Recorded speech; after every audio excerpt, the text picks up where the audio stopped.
میرے اعمال کی اصلاح کرم سے کر دے اللہ کرم ایسا کرے تجھے سے جانے دعوت اسلامی تیری دھوم مچی ہو۔ الحمدللہ رب العالمین والصلاة والسلام علی سید المرسلین اما بعد فاعوذ باللہ من الشیطان الرجیم بسم اللہ الرحمن الرحیم۔ پڑھیے الصلاة والسلام علیک یا رسول اللہ وعلی آلک واصحابک یا حبیب اللہ۔ الصلاۃ والسلام علیک یا نبی اللہ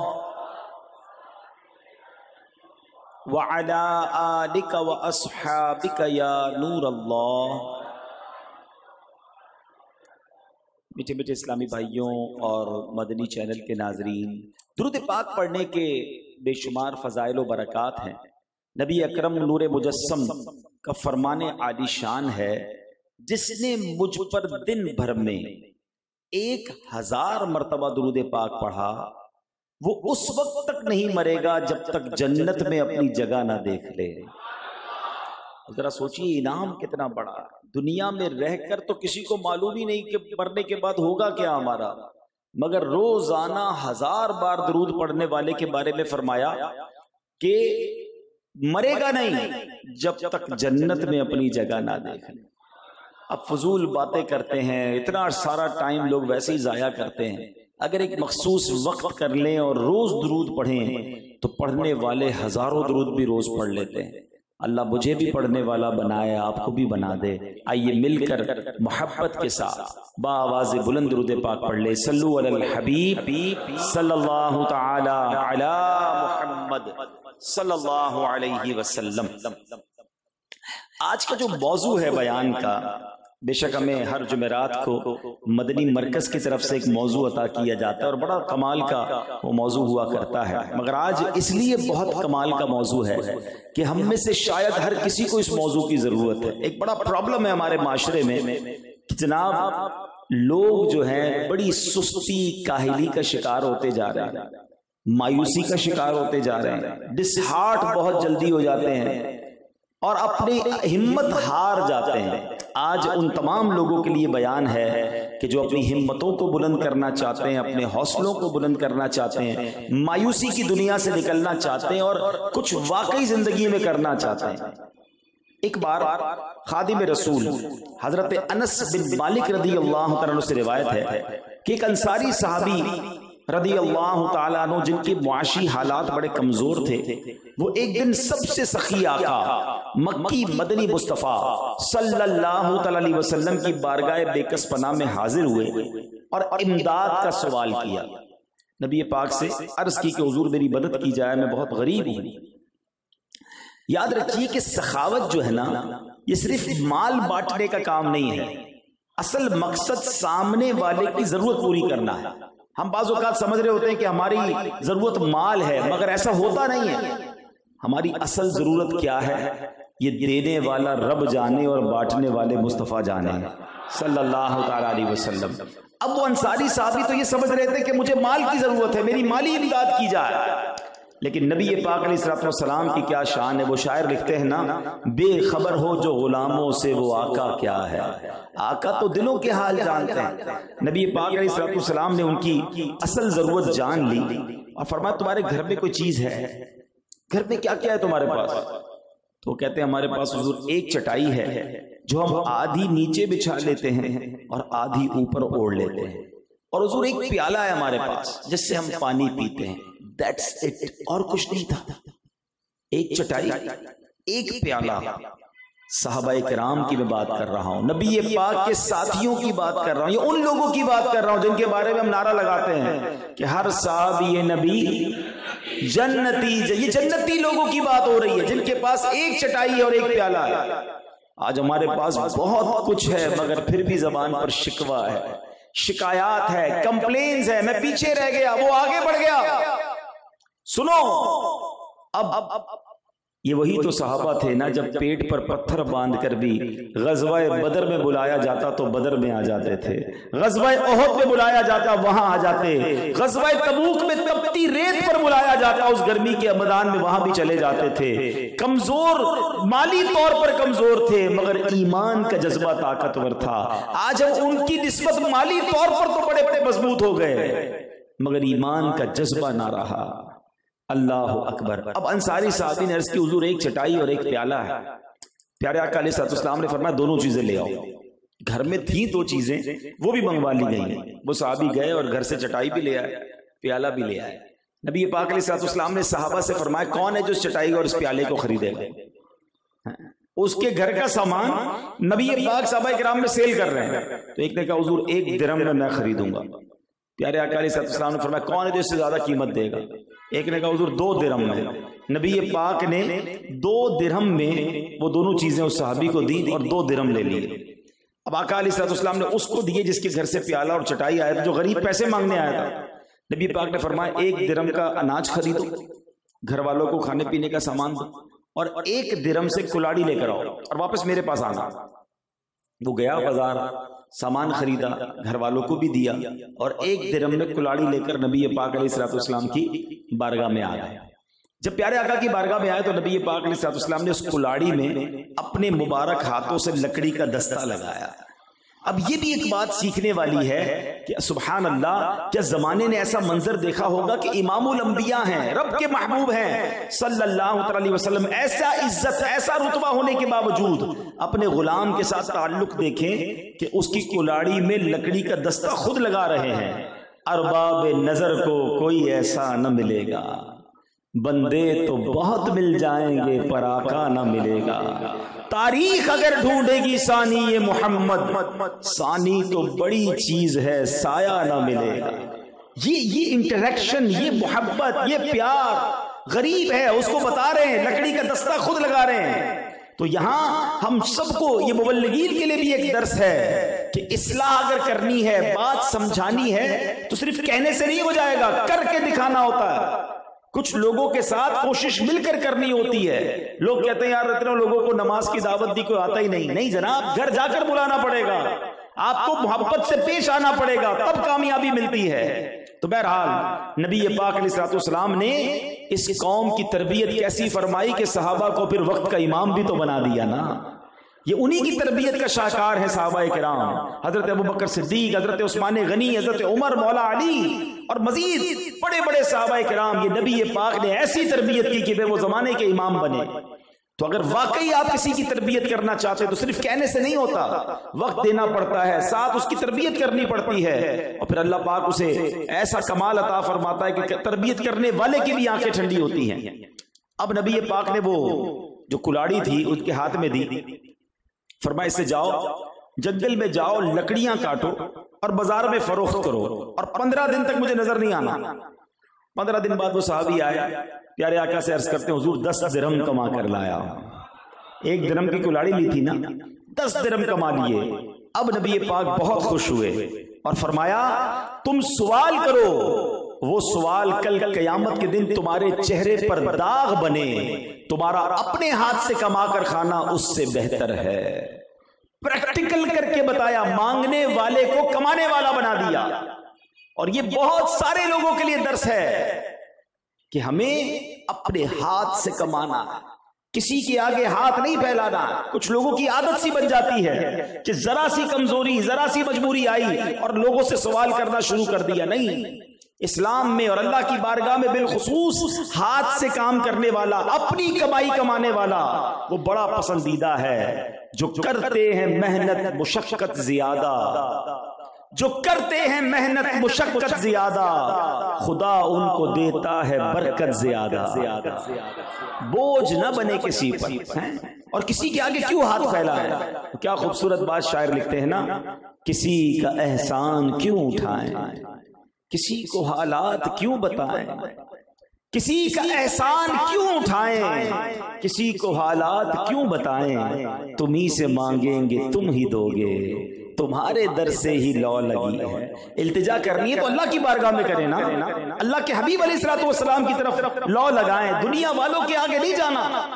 تو بہرحال میرے بیچ اسلامی بھائیوں، یاد رکھیے اللہ کے آخری نبی مکی مدنی صلی اللہ علیہ وسلم نے فرمایا ان اللہ تعالی یحب العبد المؤمن المحترف۔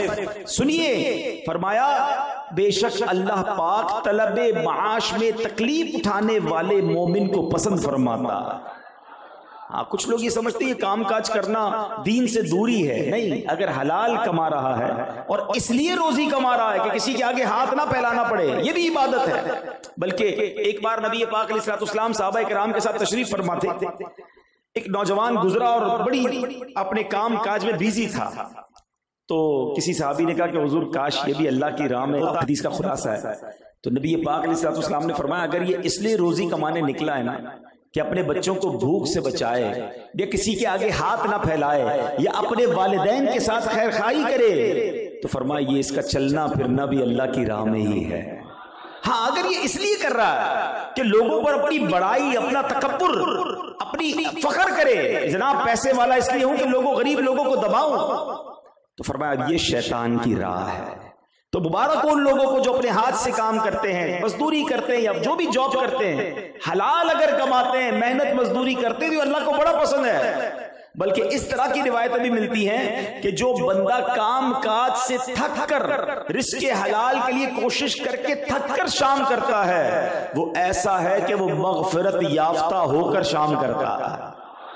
یہ ہمارا اسلام ہے۔ ہمارا اسلام یہ نہیں کہتا کہ جناب آپ کسی پر بوجھ بن جائیں، آپ اپنے ہاتھوں سے کمائیں اور محنت کریں، نہ کہ سستی کریں، اور اس میں جس کو کہتے ہیں مایوس نہیں ہونا چاہیے۔ اللہ کریم غیب سے عطا فرماتا ہے جو رب پر بھروسہ کرتے ہیں۔ بہرحال حدیث پاک سنیے، الزحمت رحمہ، زحمت یعنی مشقت رحمت ہے، مگر افسوس آج تن آسان لوگ ہو گئے، آرام طلب ہو گئے، راحت پسندی ہمارے مزاج کا حصہ ہو گئی، سستی دیمک کی طرح اب کردار کو کھوکھلا کرتی جا رہی ہے۔ لوگ اٹھ کر گلاس پانی پینا بھی بوجھ لگتا ہے، چاہتے ہیں کہ کھانا بنا بنایا ملے، روٹی پکی پکائی ملے، کپڑے دھلے دھلائی ملے، موٹر سائیکل وغیرہ کار چلانی ہم نے ہے، مرمت کوئی اور کروا دے، سب چیزیں ریموٹ کنٹرول ہو جائیں۔ یہ تو دنیا کے معاملات میں سستی ہے نا، عبادت میں بھی تو سستی ہے۔ اب حال دیکھو تو دینی کاموں میں سستی، نمازوں میں سستی، اب علم دین سیکھنے میں سستی، قرآن پڑھنے میں سستی، سنتیں اپنانے میں سستی، قرض لے لیا تو اب قرض لوٹانے میں سستی، ہر جگہ بس سستی بھری ہوئی ہے۔ اللہ اکبر۔ اور یہ معاشرے کو دن بدن تنگی کے گہرے گھڑے میں دھکیلتی جا رہی ہے۔ یاد رکھیے سست اور راحت پسند آدمی کبھی کامیاب نہیں ہو سکتا۔ منظر چمنستان کے زیبا ہوں کہ نازیبا، محروم عمل نرگس مجبور تماشا ہے۔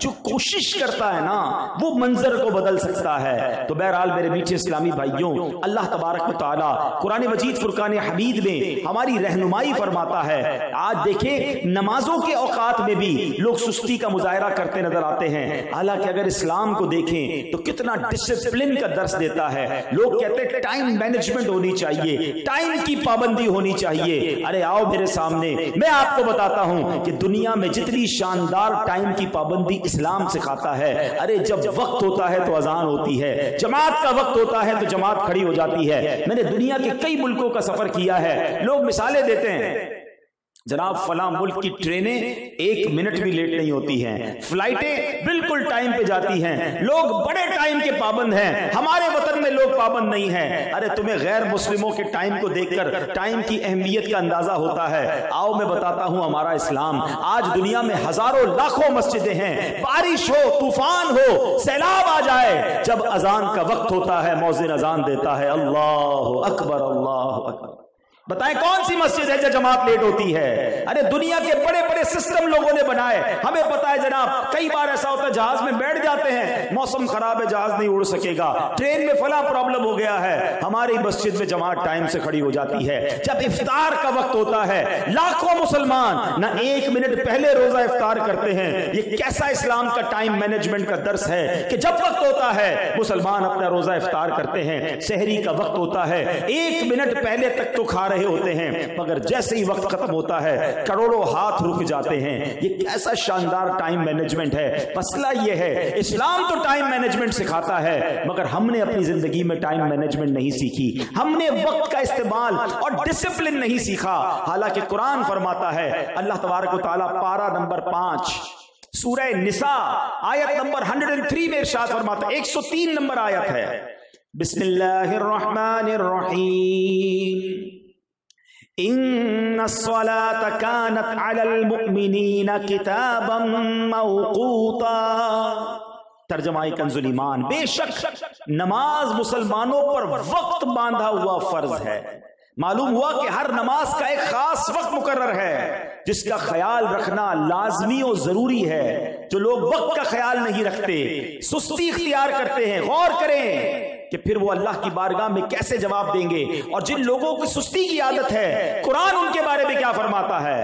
سورہ نساء آیت نمبر 142 میں ارشاد ہوتا ہے، بسم اللہ الرحمن الرحیم، وَإِذَا قَامُوا إِلَى الصَّلَاةِ قَامُوا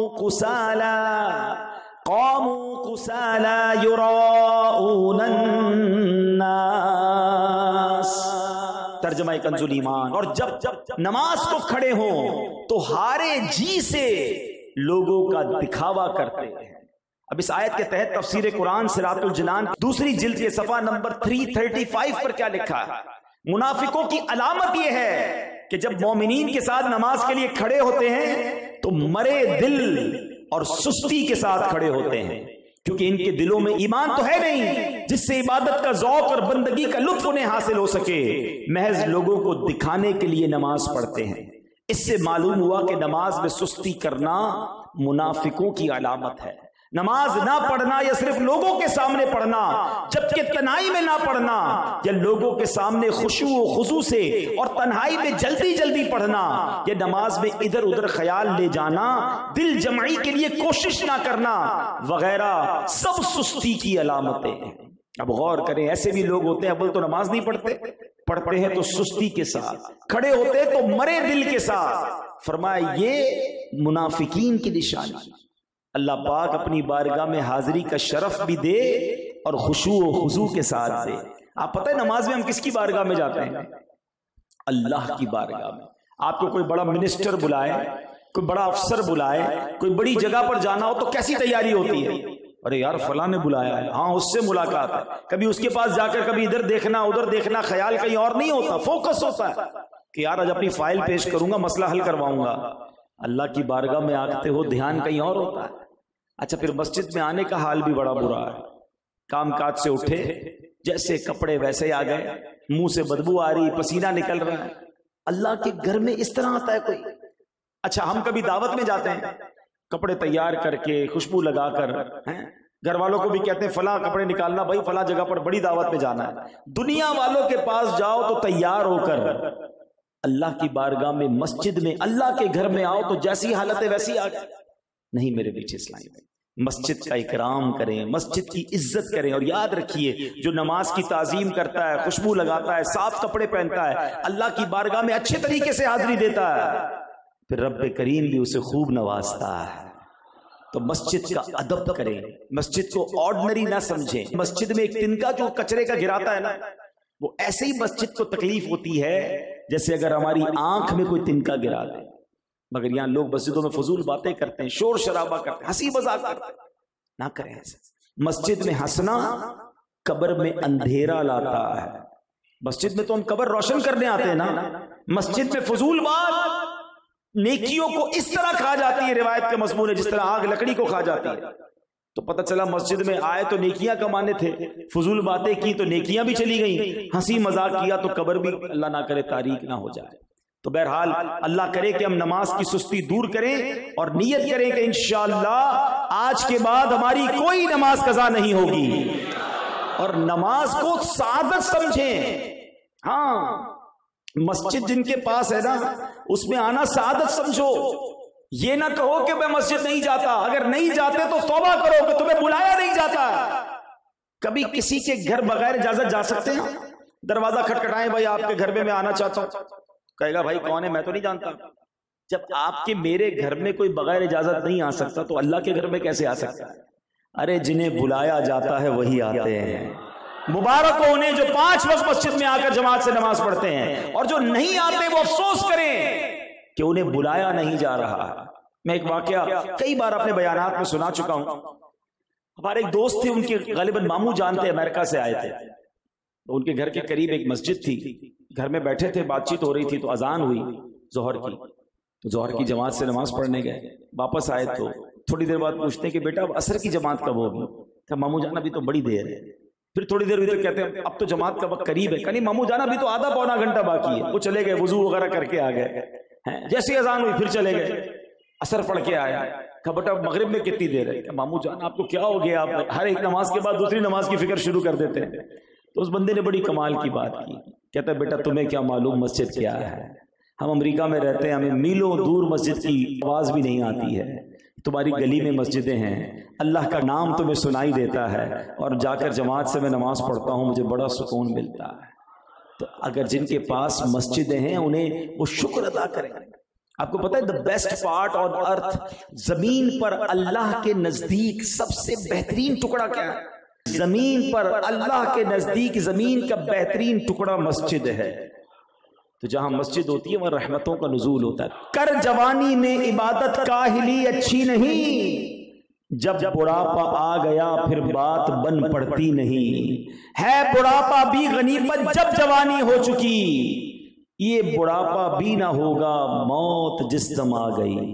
اللہ کرے کہ زندگی کا صحیح استعمال ہم کرنا شروع کر دیں۔ یہ جو سستی ہے نا، طبیعت میں سستی، ہر کام ڈیلے ہی کرنا ہے، لیٹ ہی کرنا ہے، اس کو ختم کریں۔ میں آپ کو 2-3 حدیثیں سناتا ہوں۔ نبی پاک علیہ الصلوۃ والسلام فرماتے ہیں، بخاری شریف کی حدیث ہے اور حدیث نمبر ہے 6223۔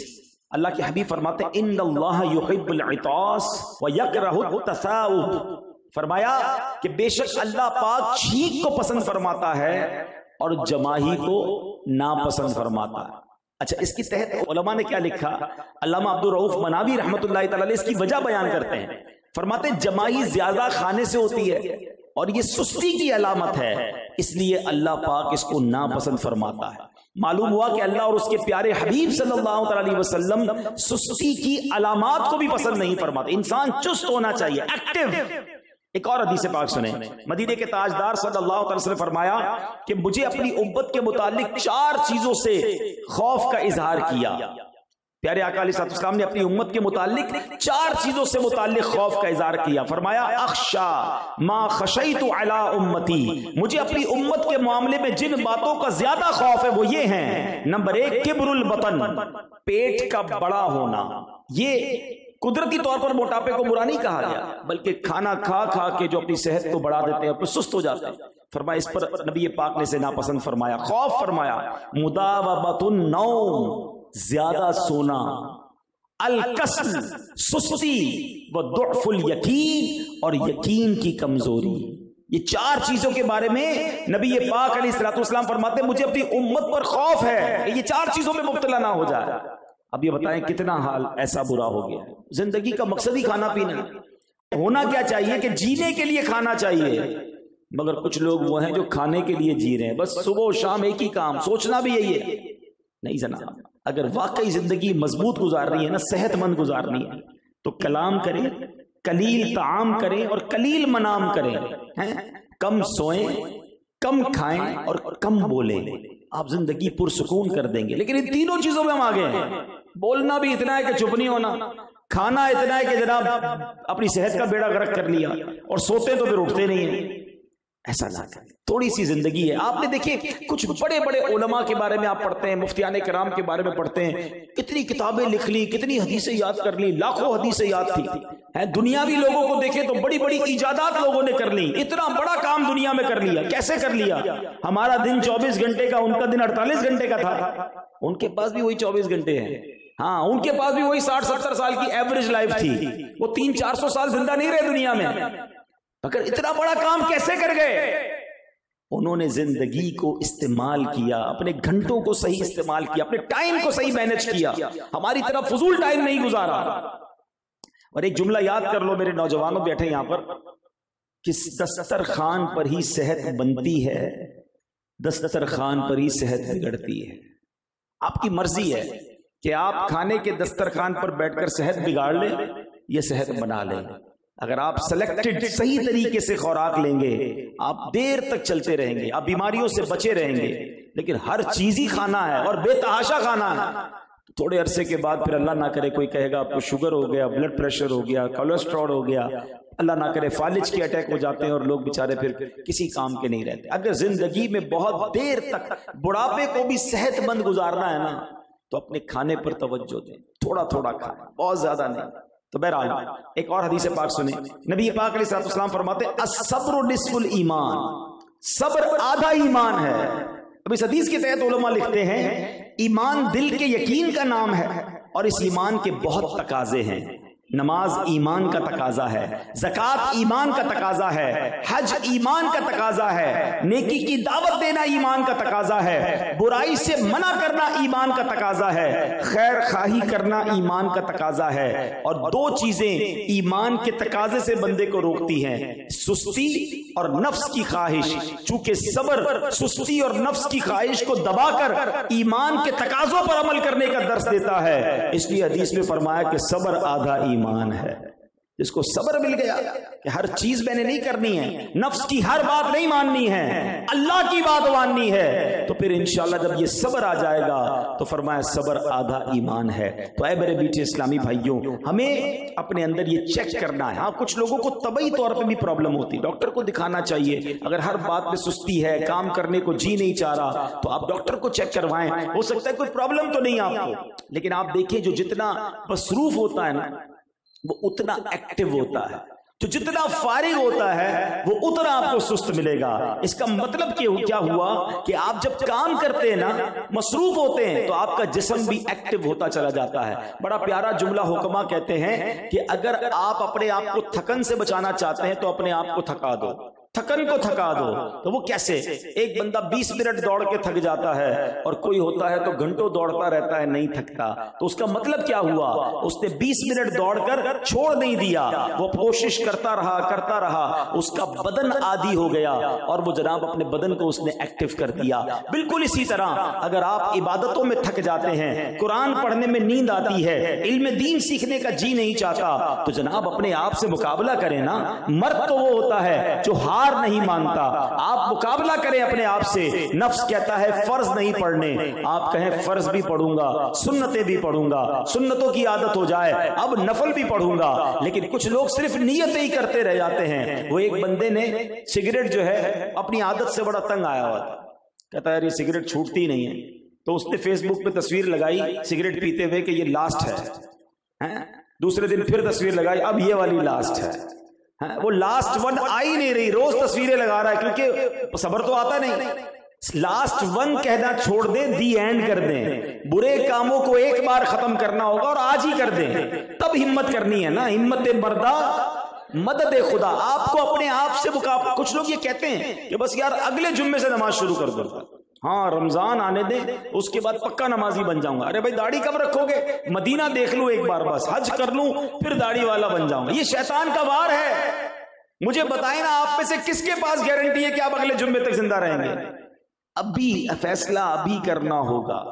اگر توبہ کرنی ہے تو اس میں تاخیر نہیں کرنی ہوگی. شیطان پتہ کیا چاہتا ہے کہ آپ کا جب ذہن بن جاتا ہے توبہ کا, کہتا ہے اچھا ٹھیک ہے پکی بات, توبہ کر لے اگلے ہفتے سے. بندہ کہتا ہے کوئی بات نہیں 4 دن کی تو بات ہے. وہ لاسٹ ون آتا ہی نہیں ہے. شیطان یہ لمبا کروا کر بندے کو چاہتا ہے کہ میں بھی, کیونکہ شیطان نے جہنم میں جانا ہے تو وہ چاہتا ہے ہمیں بھی جہنم میں ساتھ لے جائے. تو ہماری تو لڑائی ہے نا شیطان سے، شیطان کے خلاف جنگ. تو جو برائی ہے، جھوٹ بولنے والا کوئی اگر بیٹھا ہے، معاذ اللہ حرام کمانے والا بیٹھا ہے، حرام دیکھنے والا بیٹھا ہے، ماں باپ کو ستانے والا بیٹھا ہے، جو مجھے سن رہا ہے، ایک وقت میں توبہ کرنی ہے. توبہ پارشل نہیں ہوتی کہ آج تھوڑے گناہ چھوڑوں کل تھوڑے گناہ چھوڑوں، نہیں، کل تک زندہ ہی نہ رہا تو ایک بار ہمت کرنی ہوگی. اچھا بعض اوقات ہم یہ سمجھ رہے ہوتے ہیں کہ یار یہ گناہ اگر جو ہے وہ چھوڑ دیں گے تو زندگی تو بیکار ہو جائے گی، ٹیسٹ ہی نہیں رہے گا. دوستوں میں جو برائیاں ہم کر رہے ہیں، معاذ اللہ جو شراب پی رہا ہے یا جوا کھیل رہا ہے یا فلمیں ڈرامے دیکھ رہا ہے، اس کو لگتا ہے چھوڑوں گا تو زندگی بیکار ہو جائے گی، رونق ہی ختم ہو جائے گی. یہ بھی اس کی بہت بڑی بھول ہے. مسئلہ پتہ کیا ہے کہ اس نے گناہوں کی لذت دیکھی ہے، نیکیوں کی روحانیت دیکھی نہیں ہے. اس کو جس چیز میں لذت محسوس ہو رہی ہے وہ لذت ہے بھی نہیں، سکون نہیں ہے. قرآن میں رب فرماتا ہے الا بذکر اللہ تطمئن القلوب، بے شک اللہ کے ذکر میں دلوں کا چین ہے. ٹھیک ہے، تو اب مسئلہ کیا ہے، گناہ چھوڑتے وقت یہ خیال آ رہا ہوتا ہے کہ یار مجھے تو بغیر فلم دیکھے رات نیند ہی نہیں آتی. اب یہ مولانا صاحب کہہ رہے ہیں آج ہی توبہ کر لو، پھر آج رات کیسے سوؤں گا؟ 2-3 راتوں میں پرابلم ہوگا، مگر جس دن وضو کر کے درود پڑھ کے سو گے نا، میں سو جاؤں یا مصطفیٰ کہتے کہتے، کھلے آنکھ صلی علی کہتے کہتے. اس بات کو اس مثال سے سمجھیے کہ ایک دوست تھا، 2 دوست تھے. اس کا ایک دوست تھا وہ ہمیشہ دال ہی کھاتا تھا، سبزی ہی کھاتا تھا. اس کو کہتا ہے کبھی تو چکن کھا لیا کرو، کبھی تو مٹن کھا لو. کہتا نہیں، زندگی کا مزہ ہی سبزی میں. وہ کہتا عجیب آدمی ہے. ایک دن دوستوں نے پلان کیا کہ پکڑ کے اس کو آج کوئی نہ کوئی طریقے سے مرغی کھلانی ہے. اس دوست کو پکڑا اور اس کے منہ میں زبردستی مرغی کے 2-3 نوالے ڈال دیے. جب اس نے کھایا تو اس نے کہا ارے اتنا لذیذ ہوتا ہے گوشت، زندگی میں کبھی نہیں کھایا تھا. اس نے دال سبزی کو کیا سائڈ پہ، اب روز گوشت کھانے لگا. اب مسئلہ یہ ہے کہ جس نے گناہ دیکھے نا، گناہوں والی لائف گزاری ہے، اس نے جناب اس گناہ کا ہی مزہ چکھا ہے. اس کو یہ پتہ ہی نہیں ہے کہ یاد رسول میں رات گزارنے کا لطف کیا ہے، سجدے تہجد میں اٹھ کر سجدے کا لطف کیا ہے، اللہ کی بارگاہ میں ہاتھ اٹھا کر دعا مانگ کر رونے کا لطف کیا ہے، پیارے آقا اور مدینے کی یاد میں تڑپنے کا لطف کیا ہے. اس کو ایسا لگتا ہے جناب یہ گناہ چلے گئے تو زندگی بے لطف ہو جائے گی. نہیں جناب، جب آپ اللہ اور اس کے رسول کی یاد کی طرف آئیں گے تو اصل زندگی کا لطف آنا شروع ہو جائے گا.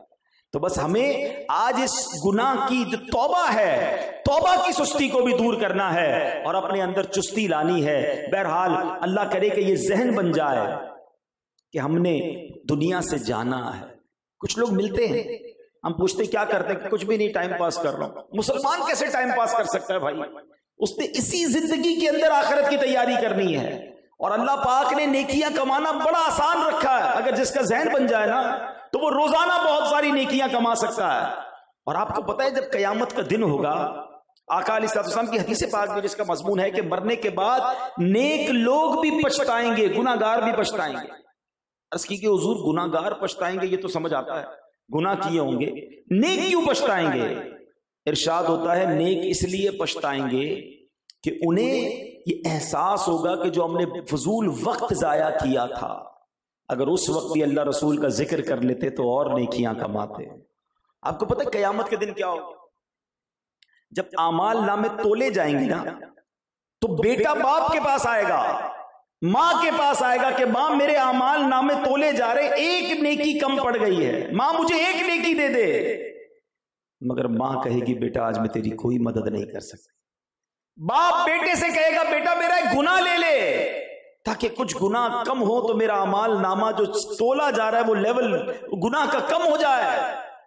وہ باپ جس نے بیٹے کے لیے بڑی خدمتیں کی ہوں گی، بیٹا باپ سے کہے گا آج میں آپ کی کوئی مدد نہیں کر سکتا. اس کا مطلب سمجھو کہ اس دن ایک ایک نیکی کتنی قیمتی ہوگی. آج نفل چھوڑ دیتے ہیں، آج سنت غیر موقدہ چھوڑ دیتے ہیں، آج درود پاک کی تسبیح پڑھنا چھوڑ دیتے ہیں. لوگ کہتے ہیں یار تھوڑی دیر بیان میں بیٹھے، ٹائم نہیں. یہ ساری نیکیاں قیامت کے دن یاد آئیں گی کہ یار 2 نفل اور پڑھ لیتا، ایک بار درود پاک اور پڑھ لیتا، اور نامہ اعمال پر ایک نیکی آ جاتی. تو کیسے کوئی کہتا ہے میں فارغ ہوں؟ کیسے آپ کہتے ہیں جناب ٹائم پاس کر رہا ہوں؟ ایک ایک سانس کی ویلیو ہے، خدا کی قسم مرنے کے بعد یاد آئے گا. اگر اللہ نے زندگی دی ہے نا، جب تک سانسیں ہیں ہم نیکیاں کر سکتے ہیں، مرنے کے بعد تھوڑی کر سکیں گے.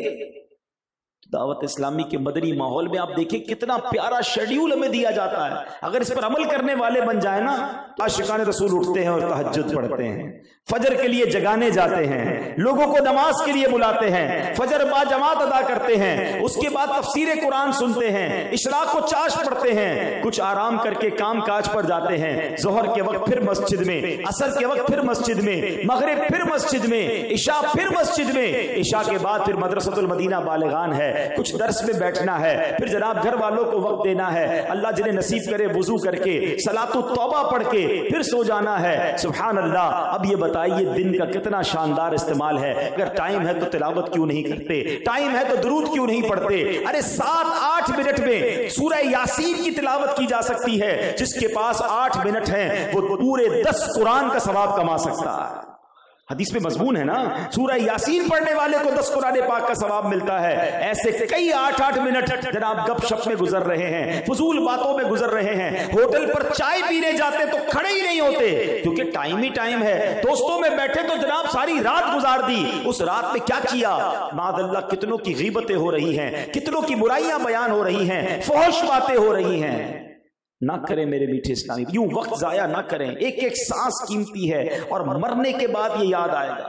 ہمارے بزرگان دین ان کا انداز کیسا ہوتا تھا؟ حضرت جنید بغدادی کتنے بڑے اللہ کے ولی ہیں. آپ اللہ کا ذکر ہر وقت کرتے رہتے تھے. ایک بار نائی کے پاس گئے، نائی نے کہا حضور تھوڑی دیر خاموش ہو جائیں، آپ کی مونچھیں کاٹنی ہیں. آپ اگر خاموش نہیں ہوں گے تو مونچھیں کاٹتے کاٹتے کٹ لگ جائے گا. تو آپ کہتے ہیں میرے ہونٹ کٹتے ہیں تو کٹ جائیں، میں اللہ کا ذکر نہیں چھوڑ سکتا. ایسا جذبہ تھا. اور نیکیاں کمانی، اور نیکیاں کمانی. سنو قرآن میں رب کیا فرماتا ہے. 30ویں پارہ سورہ انشقاق آیت نمبر 6 میں ارشاد ہوتا ہے، بسم اللہ الرحمن الرحیم، یا ایہا الانسان انک کادح الی ربک قدحا فملاقیہ. ترجمہ، اے آدمی بے شک تجھے اپنے رب کی طرف یقینی دوڑنا ہے، پھر اس سے ملنا. غور کیجئے، ہمیں رب سے ملنا ہے، اپنی کرنی کا پھل، اپنا اعمال نامہ وہاں پیش کرنا ہے. اسٹوڈنٹ بیٹھے ہیں، جب اسکول کے امتحانات آتے ہیں تو کتنی ٹینشن ہوتی ہے انہیں، مگر ہم سب نے بھی تو اللہ کی بارگاہ میں اپنی زندگی کا امتحان دینا ہے نا. ایک اور جگہ اللہ قرآن میں فرماتا ہے سورہ الم نشرح میں، فَإِذَا فَرَغْتَ فَانصَبْ، تو جب تم فارغ ہو تو خوب کوشش کرو. مطلب یہ کہ جب ایک عبادت سے فارغ ہو تو دوسری شروع کر دو. کسی وقت عبادت سے خالی نہ رہو کہ تمہیں پیدا کرنے کا اصل مقصد ہی عبادت ہے. مگر آج عبادت کی طرف، اللہ کی یاد کی طرف، اللہ کے حبیب علیہ الصلوۃ والسلام کی یاد کی طرف کون آتا ہے؟ تو بہرحال میرے میٹھے اسلامی بھائیوں، آج اس زندگی کو جو ہے نا آپ اللہ کی امانت سمجھیں. یہ میری اور آپ کی زندگی نہیں ہے. یہ زندگی، یہ جسم، یہ سب کچھ کس نے دیا؟ اللہ نے دیا نا. اور اللہ کریم نے ہم مسلمانوں کی جو جان ہے اس کی قیمت بھی بتا دی ہے. جو اللہ کے حبیب علیہ الصلوۃ والسلام کے ہاتھوں اپنی جان فروخت کر چکے نا. اللہ کیا فرماتا ہے قرآن میں، سنو، بسم اللہ الرحمن الرحیم، ان اللہ اشتری من المؤمنین انفسهم واموالهم بان لهم الجنہ. ترجمہ کنز الایمان، بے شک اللہ نے مسلمانوں سے ان کے مال اور جان خرید لیے ہیں. ہمارا مال اور ہماری جان اللہ نے خرید لیا ہے. اس کی قیمت کیا ہے؟ اس بدلے پر کہ ان کے لیے جنت ہے. اب آپ کی مرضی ہے کہ یہ مال اور یہ جان اللہ کی راہ میں ہے، اللہ کے لیے ہے، تو پھر بدلہ جنت ہے. اور اگر زندگی اپنی مرضی کی گزارنی ہے، اللہ کے فرامین کے خلاف گزارنی ہے، رب کو ناراض کر کے گزارنی ہے، تو پھر ایسا نہ ہو کہ کہیں ہماری مال اور ہماری جان دوزخ کے بدلے فروخت ہو جائے. سودا تو بڑا پیارا ہے، آفر تو کمال کی ہے.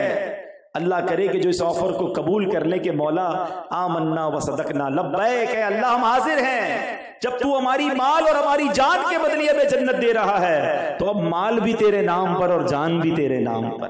زندگی گزارے اللہ کے بتائے ہوئے طریقے کے مطابق. سبحان اللہ. اللہ کرے کہ ہم ایسی زندگی گزاریں کہ جب دنیا سے جائیں تو رب کریم ہمیں بلا حساب جنت میں داخلہ عطا فرما دے. تو بہرحال میرے میٹھے اسلامی بھائیوں، اپنی زندگی کی روٹین کو سیٹ کیجئے، فضول کاموں سے اپنے آپ کو بچائیے، سستی اور کاہلی سے بچائیے. سست بندہ پسند نہیں اسلام میں، ہاں چست ہو جائے، نمازی ہو، روزہ دار ہو، عبادت کرنے کا شوق ہو، دوسروں کو نیکی کی طرف بلائے۔ ہمارے اسلاف بزرگان دین کیسا نیکی کماتے تھے۔ صدیق اکبر کی شان دیکھو، جس دن مسلمان ہوئے نا، پہلا ہی دن تھا نا، پہلے ہی مسلمان آپ ہوئے، مسلمان ہونے کے بعد کہتے چلو ٹھیک ہے کچھ 8-10 دن آرام کرتا ہوں، نہیں، پہلے ہی دن اسلام کی دعوت دینا شروع کر دیا، اور آپ کی دعوت سے عثمان غنی ایمان لے آئے، حضرت عبد الرحمن بن عوف ایمان لے آئے، سعد بن ابی وقاص ایمان لے آئے، ابو عبیدہ بن جرہ ایمان لے آئے۔ آپ نے جن لوگوں کو اسلام کی دعوت دی ان میں 5 صحابہ ایسے تھے کہ جو عشرہ مبشرہ میں شامل ہو گئے۔ اب آپ کو معلوم ہے حضرت ابو بکر صدیق کی نیکیاں کتنی ہو گئی؟ جتنی عثمان غنی کی نیکیاں ہیں ساری ابو بکر صدیق رضی اللہ تعالیٰ کو ملیں گی نا، آپ کی کوشش سے وہ ایمان لائے۔ حضرت عبد الرحمن بن عوف جتنے نیک اعمال کیے سب کا ثواب حضرت ابوبکر صدیق کو ملتا ہے۔ تو یہ ہے وہ طریقہ نیکی کمانے کا، جس کا ذہن بن جائے گا نا وہ سستی چھوڑ دے گا۔ چوٹ کرنے کے لیے کہہ رہا ہوں کہ جس کو نیکیاں کمانے کی لالچ ہو جائے نا پھر اسی میں لگ جاتا ہے۔ اللہ سے دعا کرو کہ یا اللہ یہ سستی دور ہو جائے اور ہمیں نیکیوں کا شوق اور لالچ نصیب ہو جائے، موقع ملے بس میں کر ڈالوں نیکی، اور ایک نیکی، نیکیوں سے نہ تھکا کرو۔ ہاں مال کمانے سے نہیں تھکتے، نیکیوں سے تھک جاتے ہیں، یار ابھی تو نماز پڑھ کے آیا ہوں دوبارہ کہہ رہے ہو یار مسجد جانا ہے۔ ارے بار بار اللہ کرے موقع ملے اور ہم نیکیاں کماتے چلے جائیں۔ تو بہرحال اللہ پاک مجھے بھی چست کر دے اور نیکیوں میں چست کر دے، گناہوں میں نہیں۔ ہاں کچھ لوگ بڑے چست ہوتے ہیں مگر غلط کاموں میں ہوتے ہیں۔ اللہ پاک گناہوں سے بچ کر نیکیوں میں چست رہنے والی زندگی عطا فرما، سستی اور کاہلی ہماری ذات سے دور ہو جائے۔ اللہ پاک صحت والی، عافیت والی اور نیکیوں والی زندگی عطا فرمائے۔ صلو علی الحبیب۔ میرے اعمال کی اصلاح کرم سے